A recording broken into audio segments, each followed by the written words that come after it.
और इस पर चर्चा करने के लिए हमारे साथ खास मेहमान भी जुड़ गए हैं। आईएमए के पूर्व राष्ट्रीय संयुक्त सचिव डॉक्टर नरेश चावला जी हमारे साथ जुड़े हुए हैं और हमारी संवाददाता दिल्ली से अपराजिता भी इस वक्त हमारे साथ जुड़ी गई हैं। सबसे पहले अपराजिता का रुख यहाँ पर कर लेते हैं। अपराजिता, जैसे जैसे त्योहार नज़दीक आते हैं मिलावट की खबरें परेशानी पैदा करने लगती हैं, यानी कि अब त्योहार मनाना है, मिठाई खानी है, उसके बिना तो त्योहार संभव ही नहीं है। लेकिन जब मिलावट की खबर सुनने को मिलती है तो चिंता लाजमी है। बिल्कुल अंकिता जी, और जैसे अभी होली का त्यौहार भी नज़दीक है और हम देख रहे हैं कि ऐसे में मार्केट पूरी तरीके से तैयार हो चुका है। मिठाइयों की दुकानों से लेके कई लजीज पकवान तक पे लोगों की भीड़ उमड़ेगी, क्योंकि आजकल समय का लोगों के पास बहुत अभाव होता है। पहले का समय ऐसा होता था कि घर में लोग बनाते थे, अपने रिलेटिव्स के यहाँ भी भिजवाते थे, लेकिन अब समय के अभाव की वजह से लोग मार्केट को ज़्यादा प्रेफर करते हैं। और ऐसे में मार्केट में जितना प्रेशराइज होता है तो लोग क्या करते हैं कि कम समय में ज़्यादा मुनाफा कमाने के लिए इस तरीके की हरकत को अंजाम देते हैं कि वो मिलावटें करना शुरू कर देते हैं ताकि कम चीज़ों में उन्हें प्रॉफिट ज़्यादा हो। तो ऐसे में वो लोगों की सेहत के साथ खिलवाड़ का काम करता है। अब देखिए, दिल्ली की ही अगर बात कर ले, दिल्ली में जिस तरीके से कई राज्य से लोग आकर के बसे हुए हैं, यहाँ पर आबादी इतनी ज़्यादा है और ऐसे में हर घर में पकवान जाएगा ही जाएगा।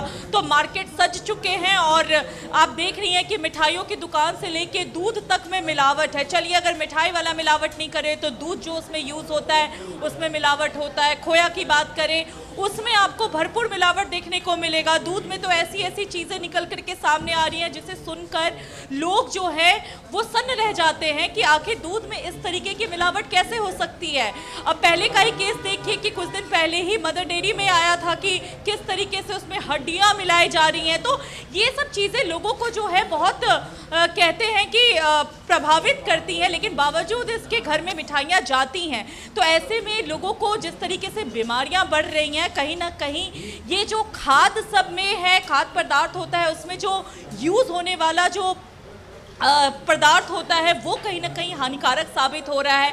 फल सब्जी की अगर बात कर ले, उसको सबसे पौष्टिक माना जाता है, बावजूद इसके उसमें मिलावट की खबरें आती हैं। समय से पहले उसे कार्बन डाल करके पकाया जाता है, जिससे कैंसर जैसी बीमारियां बहुत तेज़ी से बढ़ रही हैं। तो कहीं ना कहीं ये लोगों के हेल्थ के साथ बहुत खिलवाड़ हो रहा है और ऐसे में सिर्फ और सिर्फ सरकार नहीं, लोगों को भी सजग होना पड़ेगा। और आपको अगर कुछ ऐसी मिलावट की चीज़ें नज़र आती हैं तो उसके लिए आपको एफएसएसएआई के पास कंप्लेन करना पड़ेगा, जो फूड की जांच करवाती है, जो सरकार की तरफ से है। तो यहाँ पे लोगों को सजग होने की बहुत ज़रूरत है अंकिता जी, और एक के सजग होने से पूरे समाज को सजग होगा।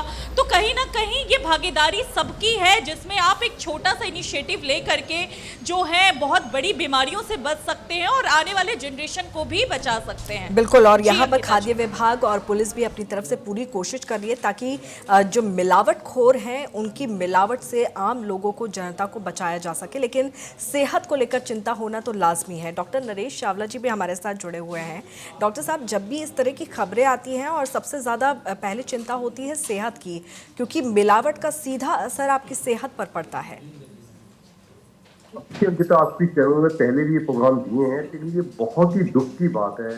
डिस्पाइट एक कानून भी है, हमारा